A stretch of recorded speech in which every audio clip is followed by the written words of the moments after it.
Hello, afternoon. Hello, everyone. Good afternoon. Sorry about that. I'm using a new setup with for live streaming at YouTube. So I'm in their new page for live streaming at YouTube. So it was a little bit fraught to get it all connected, but it's all working fine now. Yes, we're doing the Wednesday afternoon lockdown live stream. Um, and I hope that you can all hear okay. As far as I can see, everything is working absolutely fine at the moment with the live stream. It looks like everything's running absolutely great. So yeah, it was a little bit of jumping to the unknown, see what was going to happen when I started using their new live streaming page. But it all seems to be working fine, so there's no problems there. Right, so yes, we're doing our Wednesday afternoon lockdown live stream, and we're going to be here for an hour. We'll be here until 5 o'clock, and we're going to take as many questions as we can. So if you've got any questions that you would like to ask, you can do so through the live chat. And I'll do my best to answer as many questions as I can. All coming together due to the fact that we are currently in the coronavirus crisis. We're currently all in lockdown, and while we're in this period of lockdown, I said that we would do 2 live streams a week, one on a Wednesday between 4 and 5, one on a Sunday between 5 and 6, let everybody check in and see how we're all doing. There will be a little screen capturing later on in the video.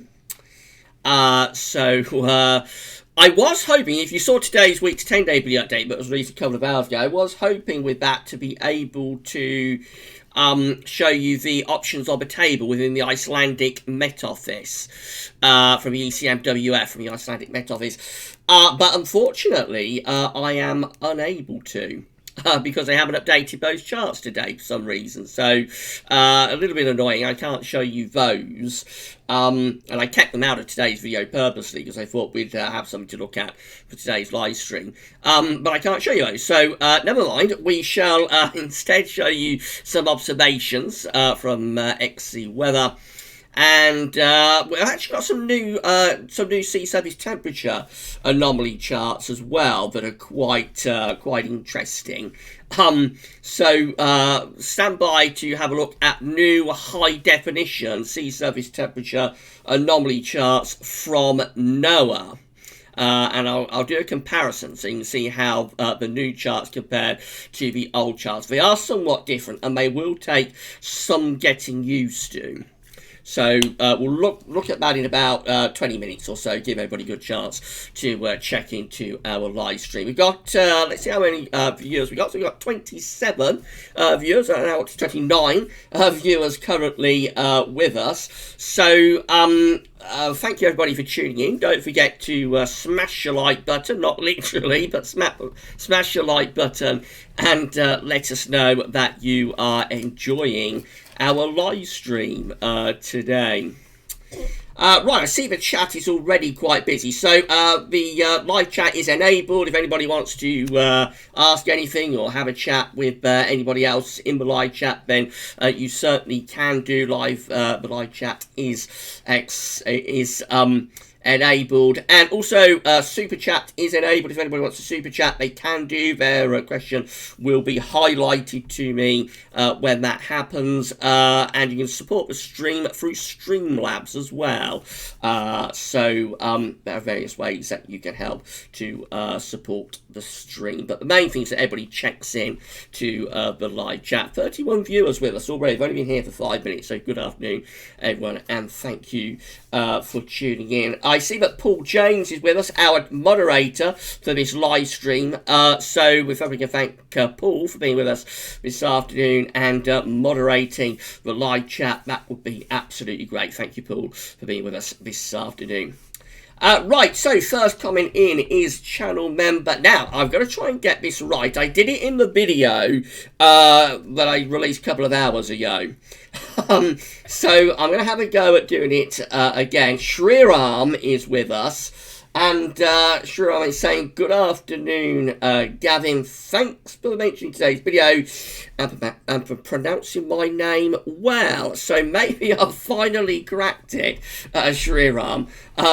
Let's hope so. Let's hope I finally crack the pronunciation of my name. But thank you for being with us this afternoon for our live stream and, of course, for all your ongoing support, being channel member, patron, and also giving us a couple of donations through PayPal as well. That's absolutely great. Sunny Patel is with us saying, hi, guys. So, hi, Sunny. Thank you for tuning in this afternoon. Hope you're having a great afternoon and enjoy. Well, it's a lovely afternoon again, isn't it? What an April this has turned into. Of course, the question I asked in the video is whether this is our summer. Is this our summer, or is this just a foretaste of what's to come? You never quite know with April. 20, 30 years ago, we had an April like this. Most people would have assumed that this is summer, and it's all going to go horribly wrong in summer itself. But these days, in the modern era, I'm not sure the old sort of certainties that we had about the weather,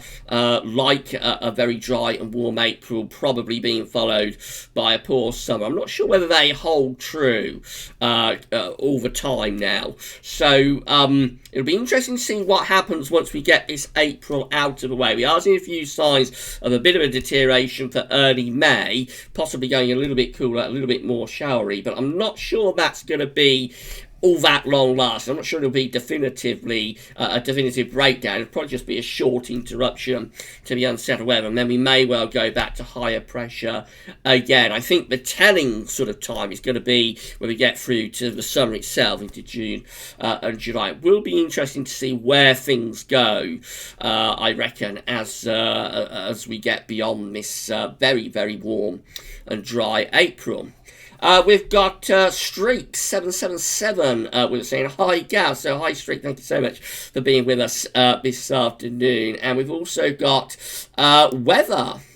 Weather is with us saying, afternoon, Gab, hope you're having a nice day. Yes, I am. Thank you very much, Weather. And I hope you're having a lovely afternoon as well. Thank you so much for being with us this afternoon. Elijah is with us. Elijah Carpenter saying, good afternoon, all. I hope you're doing well and keeping safe during this coronavirus lockdown. Yes, indeed. Thank you, Elijah, for being with us. And, of course, that is the primary reason that we're doing the live streams at the moment twice a week to allow everyone to check in and make sure that that we're all doing okay. We're up to 40 viewers now, so a big thank you to everybody for being with us on this Wednesday afternoon. Don't forget to smash the like button and let us know that you're enjoying it. You'll also subscribe to the YouTube channel and you'll be notified when we're live streaming or producing any content. Actually, you'll get a notification if you do that.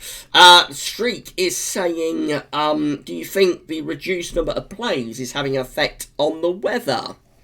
I'm not sure that would happen, Streak. It may be having an effect on model reliability. We may see have seen a reduction in observational data that the models use to make their predictions. So we have been going through quite an extended period of uncertainty. Of course, the models are always a bit uncertain anyway. At the best of times, they tend to chop and change. But we have been seeing quite a bit of this over the past few weeks. And April isn't particularly a month that you associate with model and reliability. You get that more sort of later in the summer when you've got tropical storms and things like that taking place in the Atlantic. So September, of course, is always a very uncertain month. Always a lot of chopping and changing within model output in September. But in April, you don't tend to associate model unreliability with the month of April. So it is a little bit strange, the unreliability that we've been seeing. It might just purely be down, it might just purely be down to the fact that we've had a little bit of northern blocking through this April, although it's been a very mild month. But then remember, northern blocking doesn't necessarily mean that you're going to get a cold month. Northern blocking can mean that you'll actually get quite a mild month, quite a warm month. That's what's happened with this month. So it could be that we've had a bit of northern blocking. But intuitively, I would suspect that the lack of observational data from aircraft has probably played a little bit of a role anyway in some of the chopping and changing that's been going on through the past few weeks. It seemed to start around the period of lockdown as well, I noticed. So that might have an effect. I don't think a reduction in flights overall would have all that much effect really on the overall weather patterns. But somebody could correct me if I'm wrong about that. We've got 46 viewers with us right now, so thank you so much everybody for tuning in on this Wednesday afternoon. That's absolutely great. Thank you so much everyone for being with us. I got Mark Kanish with us this afternoon saying, good afternoon, Gavin, I hope you're okay. I'm good. I hear the weather is changing from weekend. Does that remind you of 2007 and of what happened then? Afternoon, Mark. Thank you for being with us this afternoon. And yes, I'm fine as well. Thank you, my friend. Yes, it looks like the weather pattern is going to change a little bit as we get through to the weekend and the early part of next week. It's going to be a slow old process. Day by day, we just sort of decrease pressure a little bit, so it's almost going to be like letting a bit of air out of a tyre, if you like. So it's not going to be anything overly dramatic, I don't think. But we are day by day going to gradually lower pressure, and as we do so, we will see a gradual increase of shower activity, if you like. And by the time we get through to the early part of next week, you may even start to see some quite heavy showers breaking out, possibly even a little bit thundering, dare I say it. And then beyond that, as we get through to the end of next week, then it looks like we could go into a more low pressure dominated pattern that might actually start bringing some bands of rain in off the Atlantic, and that takes us through to the beginning of May. Now, the point about 2007 is that, now I've got to try and think back to what actually happened in 2007. So we had a very dry and warm April, of course. I think early May went, but not desperately unsettled. I think early May 2007 sort of went a little bit cooler and more showery, and we kept that going for a couple of weeks. I mean, it was really in the last week of May 2007 that things went dramatically downhill around what I know as the Whitsun Bank Holiday weekend, or the late spring Bank Holiday weekend. The last weekend of May 2007 is when we set up northern blocking and sent the jet stream south and developed a big trough of low pressure. And that was the first sort of dramatic plunge in temperature that we had through the summer of 2007, and it was the first significant deluge, if you like, that occurred over that weekend. There was localised flooding, really cold temperatures. I think there was even a little bit of sleet and snow around on Bank Holiday Monday of the late spring Bank Holiday weekend 2007, and then after that we just went into a complete deluge through June and July of 2007. So actually, I suppose the very gradual reduction in pressure that's going to be taking place over the weekend and into the beginning of next week, and then going through to the early part of May, but not becoming desperately unsettled, I suppose that could in some ways be a little bit similar to what happened at the end of April and the beginning of May 2007, because I don't think it was a dramatic flip from warm and dry in April to cold and wet in May. It was actually quite a gradual process that happened at the end of April and the beginning of May 2007, and the really wet and cold weather didn't set in until the end of May 2007. So I suppose what we're looking at, like for the beginning of May, might in some ways be a little bit similar actually to 2007. Don't want to alarm anybody about that, and I'll have to go back and review the charts. Maybe that's something we could look at in the next live stream on Sunday, perhaps have a look at the historic archive from Weather Central. I don't want to alarm anybody too much about that, but I think just just from memory, I'm only going from memory, I think there is a slight similarity to what we're looking at the beginning of May compared to the transition from April to May 2007. We've got Mark Clifford with us saying, good afternoon, Gavla. Good afternoon, Mark. Thank you for being with us this afternoon. Having a lovely afternoon. CRT Gaming is with us as well, saying hi. So, hi, CRT Gaming. Thank you for being with us. Weather is saying thank you for replying to my comment, Gav. That's no problem at all, Weather. That is exactly what we're here for, so fire away anything you want to know, then I'll do my best to answer you. We've also got Elijah saying weather is glorious outside where I am with a sunshine and temperature of 18 degrees with a cool easy wind being offset by warm sunshine. Yeah, we've had a lot of that, Elijah, this month. It really has been one of those classic April's warm sunny days, chilly nights, nice fresh breeze. Really, if it could carry on like this all summer, I think a lot of people will be happy. But it has been a bit on the dry side, hasn't it? We could probably do with a little bit of rain now. Although I had quite a nice dose of rain last weekend, actually, but I think it was quite limited in its area. I'm not sure many people had all that much rain last weekend, so we probably could do with a dose of rather more unsettled weather to water the gardens. Iceman is with us saying hello, Gary. So hello, Iceman. Thank you so much for tuning in this afternoon, and I hope you're enjoying the live stream. Shriram is saying hello, Gary. Are the SSTs like the Atlantic ST and Pacific SST connected to each other in any way?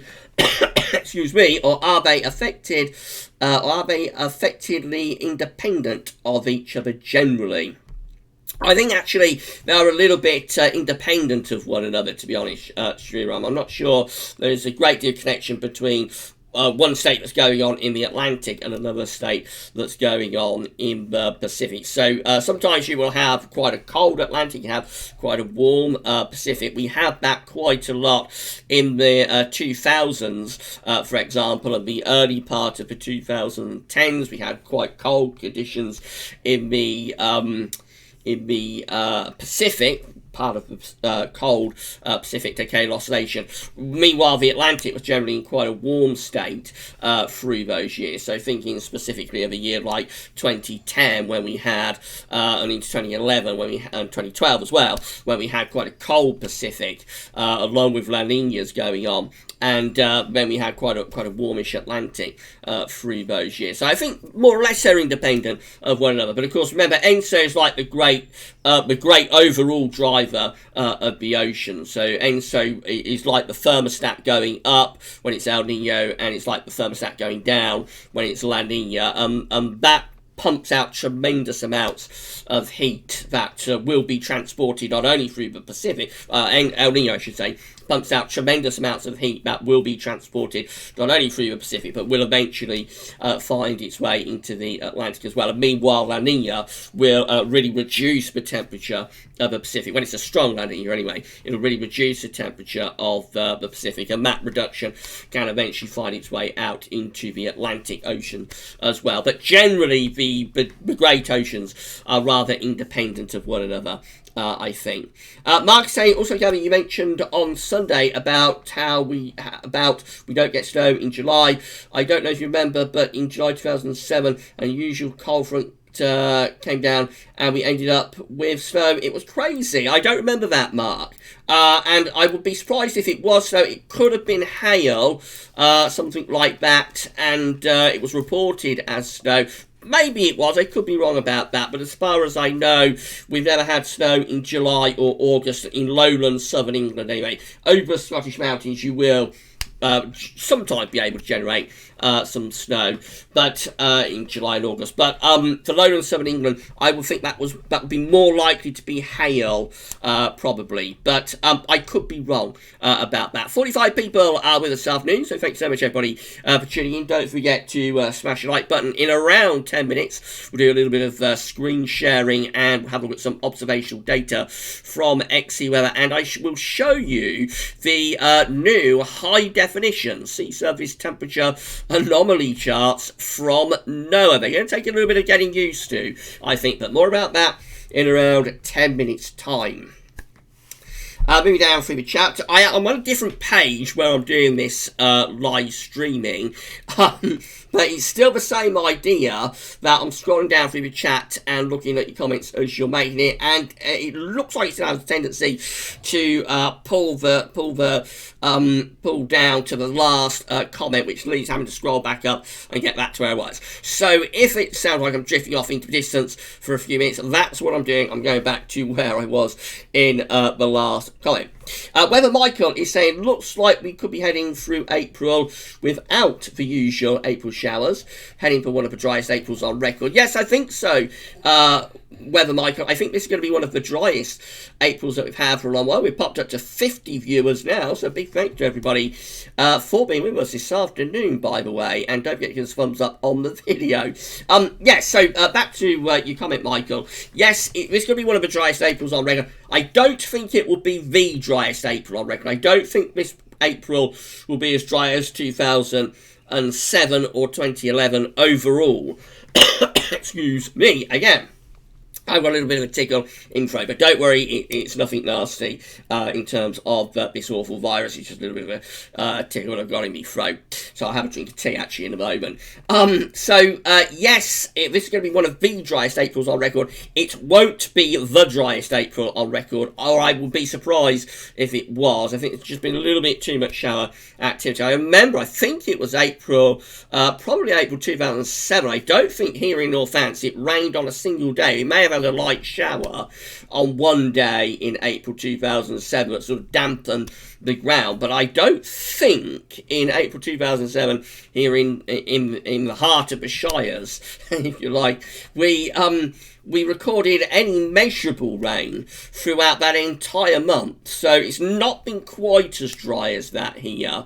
Of course, it may be, but when the final stats come in, the UK wide data might show that this is the driest April on record. It'd be interesting to see. It's certainly one of the driest Aprils, though. We can say that already, I think, quite definitively.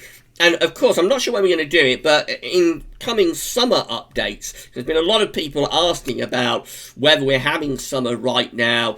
Does this warm April and dry April mean that we're going to have a bad summer?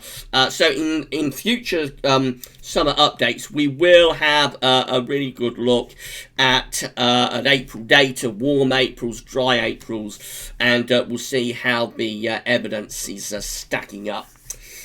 So we've also got Pete Walker with us saying, hope you're okay, GP. Yes, I am. Thank you very much, Pete, for being with us this afternoon and tuning in to our live stream. Toby Scott is with us saying, afternoon all. Hope everyone is okay. It's a lovely day here. Thank you so much for being with us, Toby. Great to see you here this afternoon. And it's always nice to see lots of new names as well. Plenty of new names in the live chat this afternoon. So thank you so much. Thank you so much, everybody, for being with us this afternoon. We've got, now I've got to try and see the name. We've got Danilo Evangelista saying hello from the USA. Well, hello, Danilo. Thank you very much for being with us this afternoon. And I'm not sure what weather's like in your part of America. I know there has been some pretty nasty tornadoes down across more southern states earlier on in the week due to the clash of air masses with cold air from Canada and warm air from the Gulf of Mexico sort of clashing with one another. But yeah, thank you so much for being with us, Danilo, from the United States of America.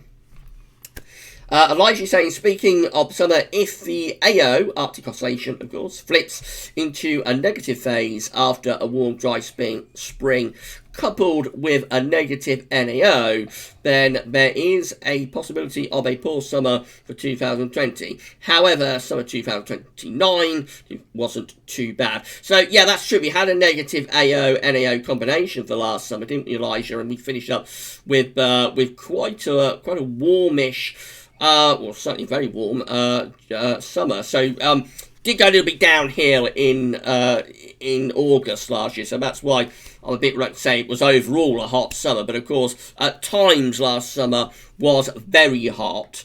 So particularly, of course, in the last days of July, turned really hot. So yeah, it would be interesting to see how things play out. Got Lisa Cotton saying hello from the Isle of Wight. Hello, Lisa. Thank you for being with us this afternoon. So we're pulled down. We're pulled down to the final comment, as tends to happen. So I'm going to scroll back up to get back to where I was. In about 5 minutes, we'll do a little bit of screen sharing, and we'll have a look at the observations of Mexi weather, and I'll show you those high def charts, sea surface temperature anomaly charts from NOAA. You'll have to let me know what you think. They are very different to what we're used to. But I'll let you decide what you think. Now we've got weather saying I want thunderstorms. They're cool, so it would be nice to get some thunderstorms weather. I said in the last live stream here in Northants, it's been quite a few years now since we had. It's been quite a few years since we had a really good thunderstorm. So we had a really intense thunderstorm. So yes, it would be nice to kick off a few storms. Indivar is saying early May looks like having a CT for the first 5 days between 10.9 and 11.2. So that wouldn't be too far from average, would it, Indivar? And good afternoon, by the way. Thank you for being with us this afternoon on our live stream. That wouldn't be too far from the early May average, I wouldn't have thought. Maybe a little bit below, but I don't think that would be too far from the early May average. But of course, average temperatures will be quite a reduction from the significantly above average temperatures that we're currently used to. So we'll see what happens anyway as we get through to the early part of May. Danilo is saying, what do you think about the Atlantic hurricane season this year? So I think we're probably going to have quite an active one, actually, Danilo. I think we could well have quite an active hurricane season again this year. We have got some very, and I'm going to show you in a moment, the sea surface temperature anomalies from NOAA. But I think we've got quite a warm tropical Atlantic, so around the Cape Verde Islands, where a lot of these storms, or tropical storms and hurricanes begin just as thunderstorms, clusters of thunderstorms around Cape Verde. It's quite warm there. It's also quite warm through the Gulf of Mexico as well. So from a sea surface temperature anomaly perspective, then this could be quite an active hurricane season. Of course, the great unknown with tropical storms and hurricanes is how much dust you bring out of Africa. And that has a great limiting effect on the development of thunderstorms initially, and then tropical storms and hurricanes. So that's always a little bit uncertain how much dust you're going to bring out of Africa. But assuming we don't get lots of dust being brought out of Africa into the upper level winds, then from a sea surface temperature anomaly perspective, it does look as though the Atlantic is quite well set up to be relatively active this season. Most of the forecasts, I think, for this season are going for quite an active hurricane season. We don't actually issue hurricane season forecasts at Gaz Weathervids because it's not my particular area of expertise, but I have looked at a few forecasts. So like NOAA, I think, is going for an above average hurricane season. AccuWeather.com is going for above average hurricane season. Weatherbell, Joe Bastardi, the legendary Joe Bastardi, is going for an active hurricane season. Somewhere, most of the forecasts seem to be somewhere between either being active, the season being either above average or hyperactive. So they are varying in how extreme they are. Excuse me again. But overall, yes, most of the forecasts at the moment are going for an above-average tropical storm and Atlantic hurricane season. For us, that has varying effects, so it's not necessarily guaranteed that the upshot of an active hurricane season for us is going to be a wet summer or a dry summer. So various summers have played out with active hurricane seasons for us. So, for example, we had 1995, which was a very, very active hurricane season. And that was a dry and hot summer. It's a drought summer here in the UK with continuous high pressure. Conversely, though, we got the example of 2012, which was another really active season. And that was a washout summer. So as ever for us, where we are in our part of the world, next to the ocean, next to a landmass, conflicting sort of areas where our weather comes from, either from the west or from the east or from the north or from the south. For us, there's never any one definitive factor. It's always we've always got competing factors, which is what makes forecasting our weather so very difficult. Right, got 53 people with us right now. Thank you so much, everybody, for tuning in this afternoon. Don't forget to smash the like button. Let us know that you are enjoying our live stream. And I think with that, we're going to go and do a little bit of screen sharing next. So I've got to turn off the image and I've got to enable the display capture. There we go. We should be screen capturing now. And we shall move over to XC Weather. That's the first thing. But I reckon we're going to look at xcweather.co.uk and we're going to have a look at some of our latest observations. So here we go. And we've got 22 degrees as our maximum temperature at the moment. This is as of 8 minutes past 4. So could have come down a little bit over the last 20 minutes or so, but we have got 22 degrees flashing away there at Bournemouth, I should say, which is 22 degrees, and also at Letoke over in the Channel.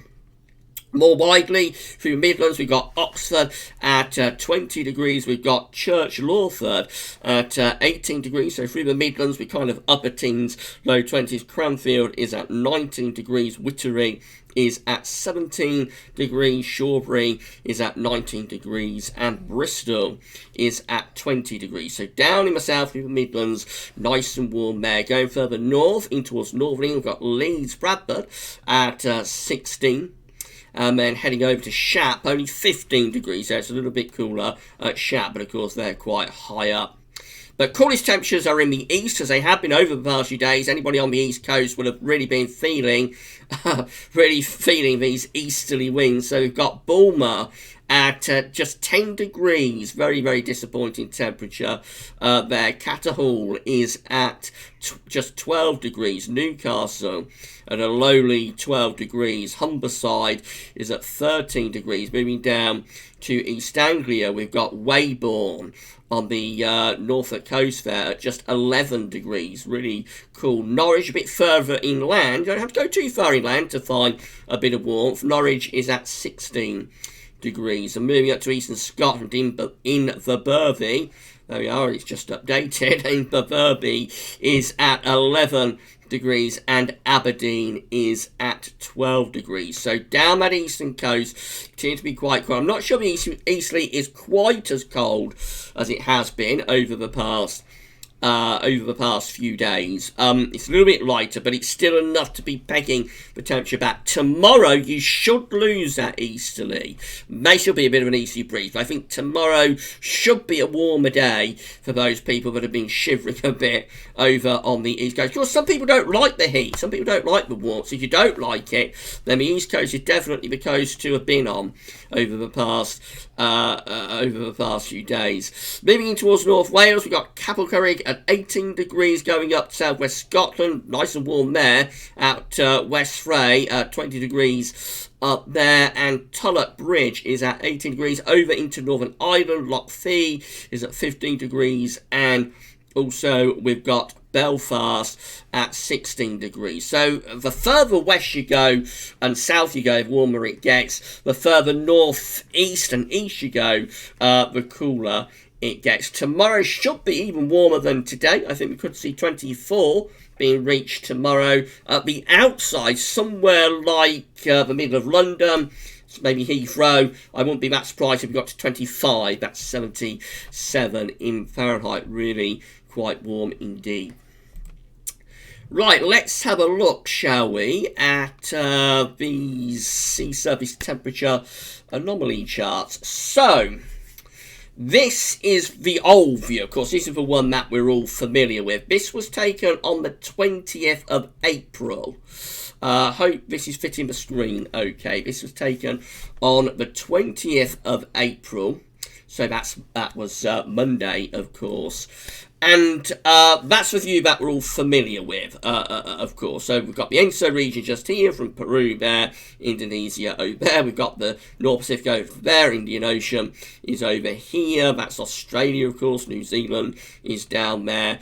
And then over here we've got the Atlantic Ocean. So we've got South America just there. We've got North America over here. That's Africa, of course. And this is the Atlantic Ocean. South Atlantic Ocean down here. North Atlantic Ocean just here. Tropical Atlantic just there. There's the warm sea surface temperature anomalies that I was talking about around the Verde Islands, and also over here you can see the warm sea surface temperature anomalies through the Gulf of Mexico as well.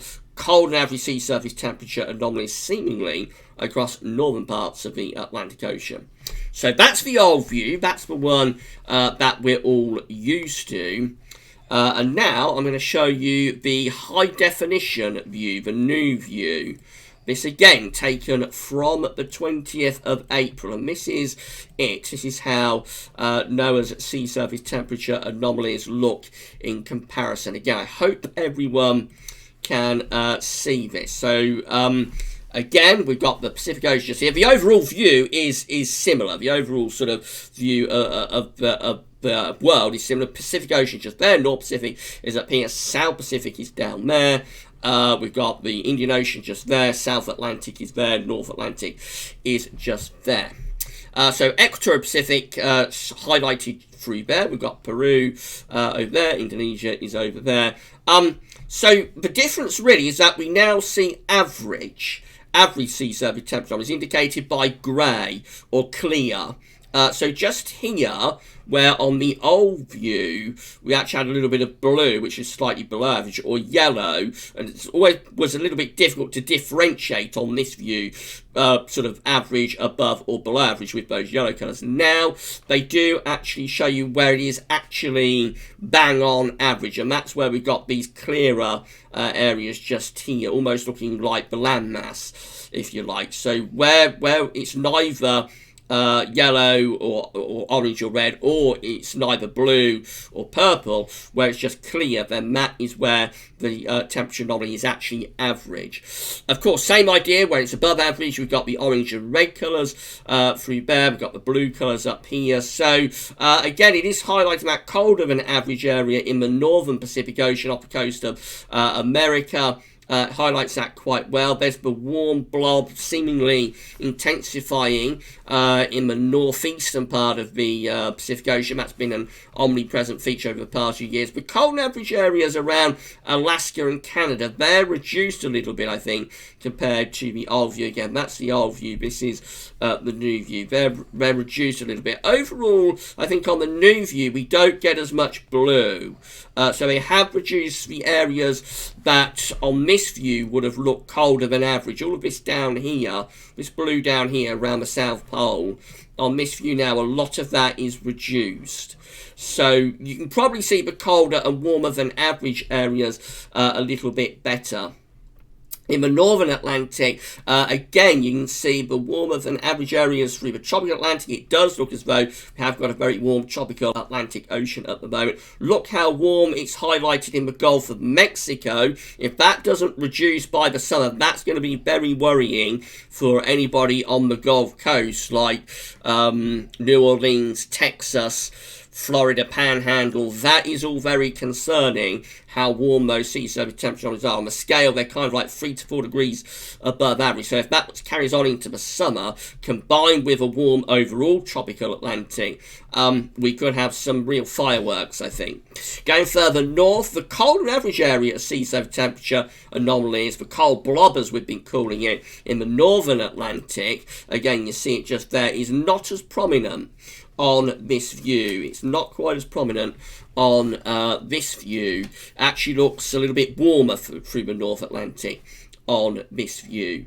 And then going up in towards the Norwegian Sea, again, it looked quite cold in the Norwegian Sea on that view. It looks quite cold with a fair amount of blue. On this view, actually, it looks slightly above average. So definitely reduced the overall sort of colder than average areas of that sea surface temperature anomalies. Possibly that's a better reflection of how the oceans are currently stacked up. It'd be interesting what the pro-Met forecasters make of this change to these high definition charts. It'll be interesting what the pro-Mets are making of it. But anyway, that's the new view. You're going to be seeing a lot of that over the next few weeks and months. And of course, we look at sea surface temperature anomalies in the Atlantic and Pacific, particularly when we do the winter updates, which we start in September. So you will be seeing a lot of these charts over the next few weeks. What's going to make it quite difficult, we are still going to be able to go back to the old charts. We've still got them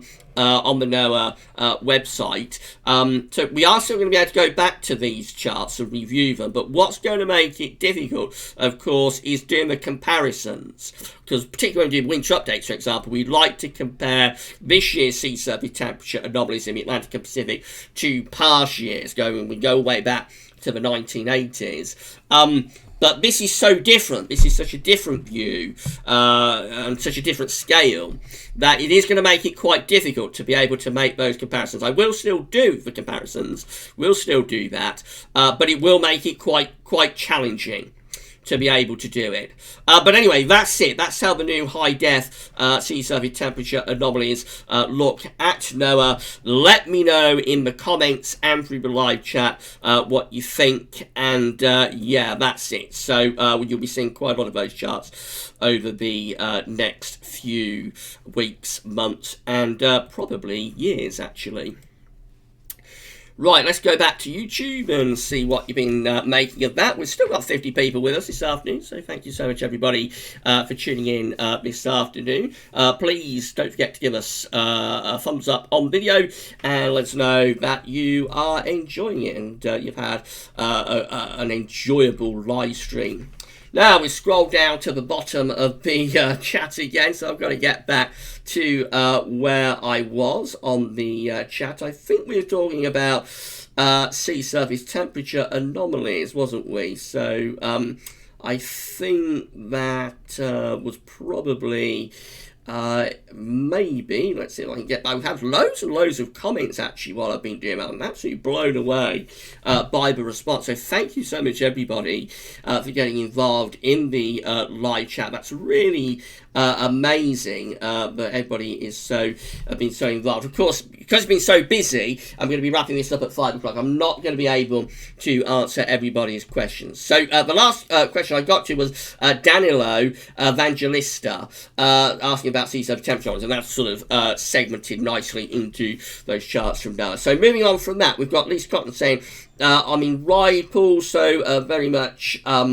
just come across the water, lol. Also, have a look at 1 2 more. We've got Cameron saying, hi Gav, do you think because of climate change we'll get temperatures in the 40s in summers in the next century? We don't get involved in climate change discussion at Gav's Weather Viz, Cameron. People ask me about climate change occasionally, but my stock answer to that is that it's above my pay grade.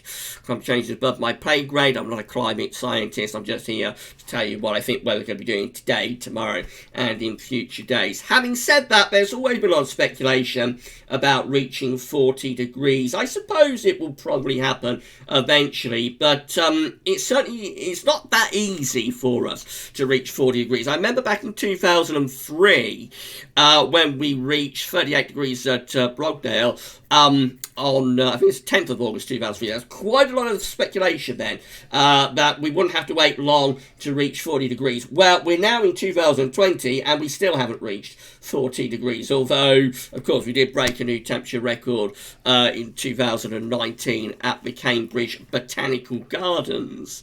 So I suppose we'll get to 40 degrees one day, but I would suspect it'll probably take longer than a lot of people imagine. you watch 40 degrees being reached this summer just to catch me out. But on the wider point of climate change, I don't get into that. We've got Dylan Holbrook saying, hope you're okay this afternoon, Gav. The ground is definitely crying out some rain. Hopefully we'll get a bit soon.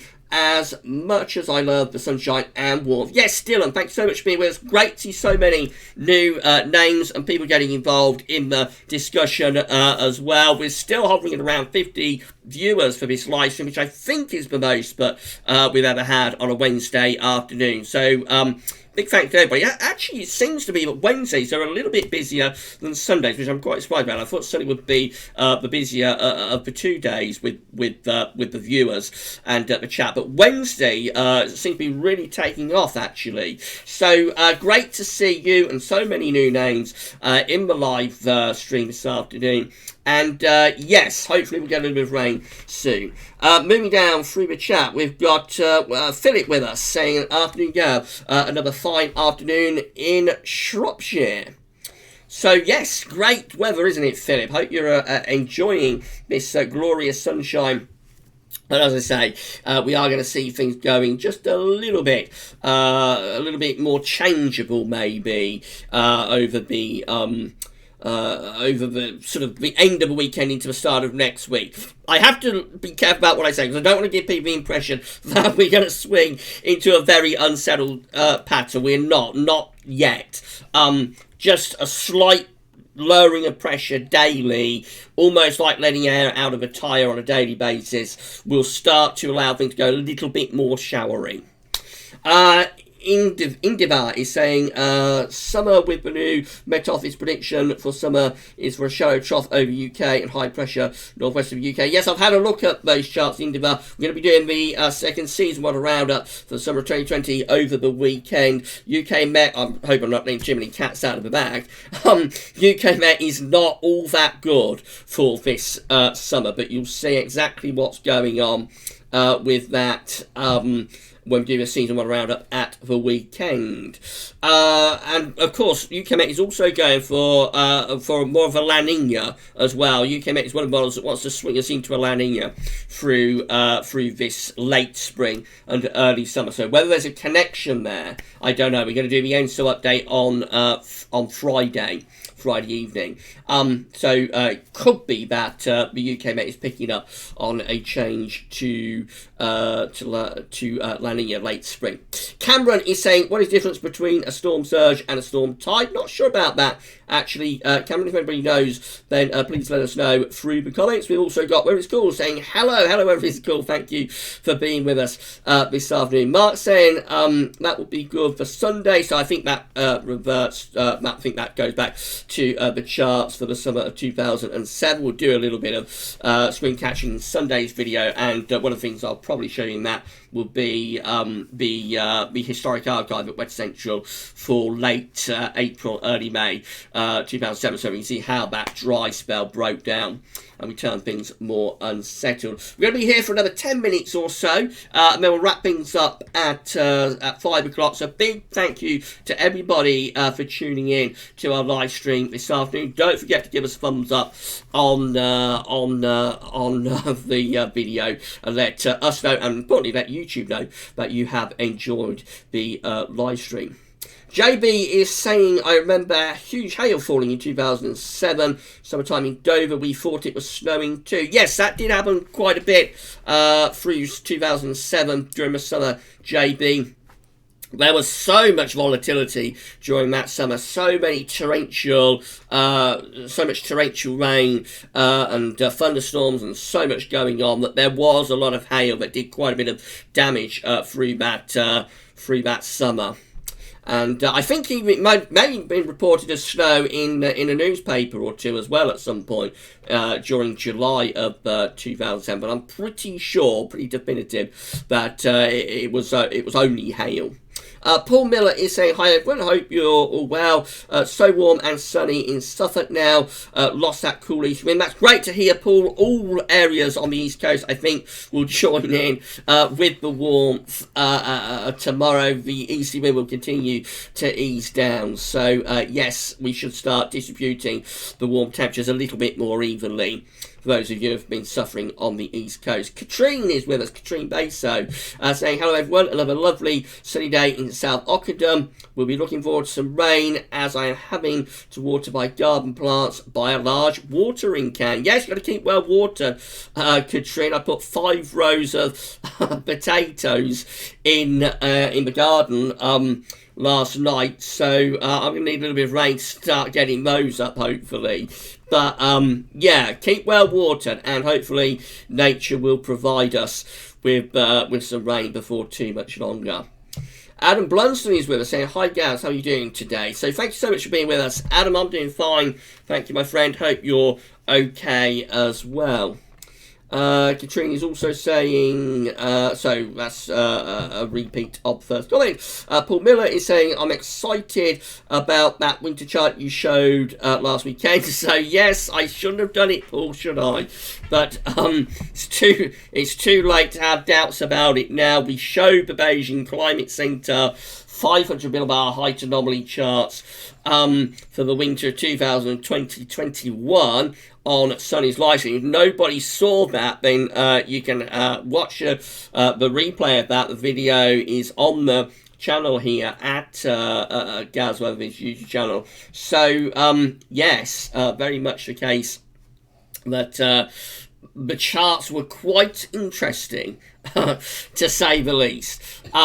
But I'll say no more than that, other than to say we'll keep an eye on those charts from the Beijing Climate Center in the next few weeks, of course. We're going to carry on doing these live streams on a Wednesday and a Sunday for as long as we're in lockdown. I think we're going to be in lockdown for quite a while yet. They're talking about starting to ease some of the restrictions, I think, sort of middle of May, perhaps, although I think actually they've rowed back on that a little bit, but nobody's all that sure when they're going to start easing the restriction. But even when they do start easing them, they'll only be a very gradual easing. So I think it's going to be into the summer before things sort of return to any kind of normality at best. So it'll be like June, I think, before we're sort of seeing any sort of normality, and that's assuming we don't get another flare-up of this virus as they begin to ease the restrictions as well, of course. So we're going to carry on live streaming on a Wednesday and a Sunday for as long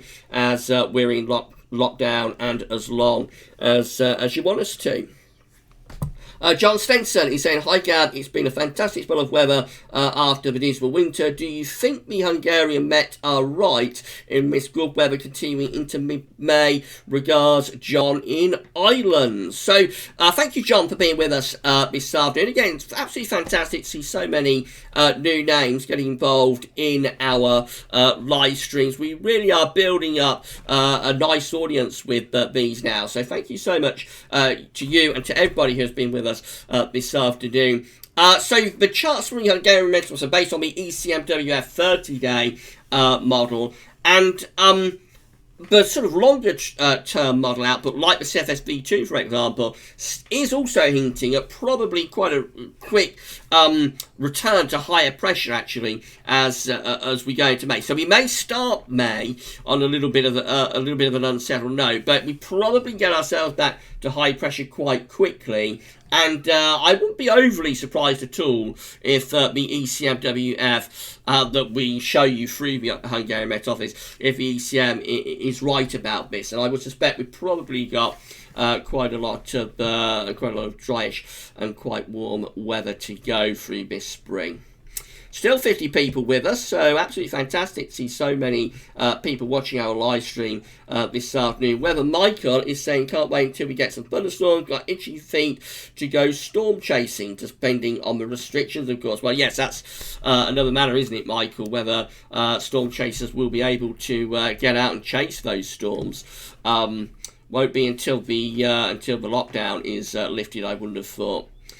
Rigi is saying there seems to be a massive increase in the number of spiders this year. Could this be due to the lack of a cold winter? I haven't noticed that, Rigi. So if anyone has noticed a massive increase in spiders, please let me know. I haven't noticed that. I'm not sure if that would be related to the mild winter or not. Of course, spiders come indoors during the winter season and sort of hibernate in the sort of dark and warm spaces. So I'm not sure whether the mild winter would have all that much effect on spider population, but if anybody knows, then I'd love to know.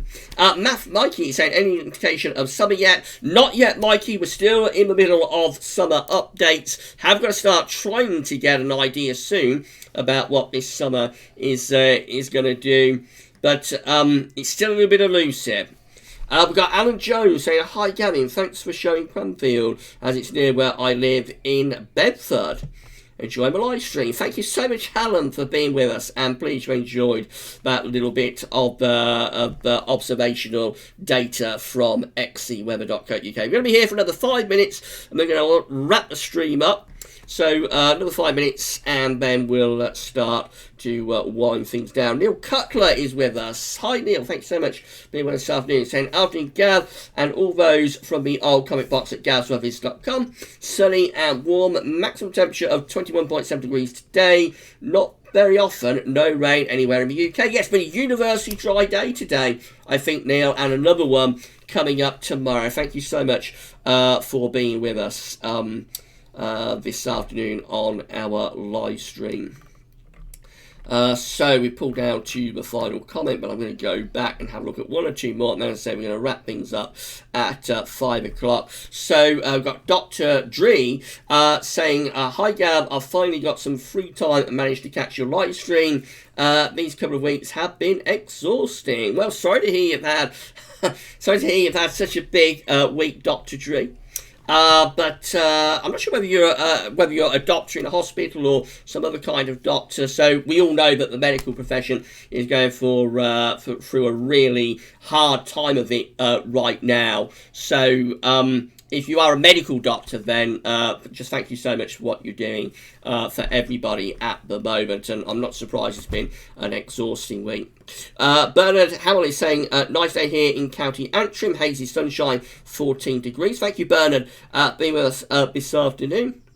So looking down at one or two more of the comments, we've got Kevin Barber saying, Gab, my gamble paid off. 2 runner beans, they have just broke the surface. Kevin put his runner beans in about a week ago, was it, Kevin? And I thought it might be a little bit early to do that, but they're okay, they're fine for the time being. Watch out for any cold nights that may occur, like in the early part of May. If they do, you'll need to cover up.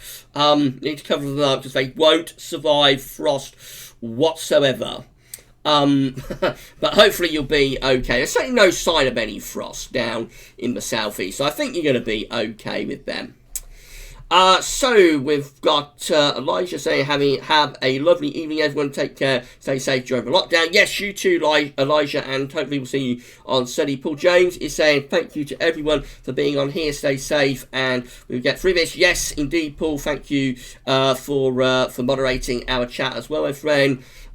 We've got Weather saying the key is to stay indoors during this virus. Yes, indeed, we're all being asked to stay indoors for a very good reason, and that is to stop the spread of the virus. So the way we're going to stop this is to follow the advice: wash our hands, stay indoors, etc., etc. As we've been saying, protect the NHS, stay home, and so on. James Jukebox is saying, cheers, Gab, informative as ever. Thank you, James, for listening. And Indival is saying, thanks. And I think with that, we've pretty much gone for everything. I expect I've almost certainly missed out someone's comment, and I always feel bad about that. But it's been very, very busy in the chat this afternoon. So if anybody has had their comment missed out, then really, really sorry about that. But we'll be here again on Sunday and have the opportunity to comment again then. Right, so I think that pretty much wraps things up. So we're going to keep the videos coming, though, over the next few days. That's not the end of the content, of course, at Gaz Like This, because we're going to keep content coming tomorrow. We've got a week 10-day video update. And then on Friday, Jamming Friday, of course, and we've got our ENSO update on Friday as well. That will be quite an interesting watch, because you'll see which of the models are going for La Nina through this summer and which are more around ENSO neutral. So that should be quite an interesting watch on Sunday. Loads of updates over the weekend, of course. We'll have another summer update. We'll have weekend broadcasts on Saturday. And we're going to have a season model roundup as well this weekend, where we're going to get all the long-range models together and see what they're all showing. Not sure whether that'll be Saturday or Sunday's video. It could be that that'll be Sunday's video, because I'm not sure what analogs we're doing this week. So it's possible that the season model roundup will be on Sunday. But either way, it'll be this weekend. And also there will, of course, be our next live stream, which will be between 5 and 6 o'clock on Sunday evening. And that should be an interesting watch and listen as well, I would have thought. Right, 1 hour live stream. Hope you all enjoyed it, and we'll do it all over again on Sunday. Stay safe, stay well, and we'll see you very, very soon. But for this live stream, that's all for now, and thanks for watching, and thanks for listening.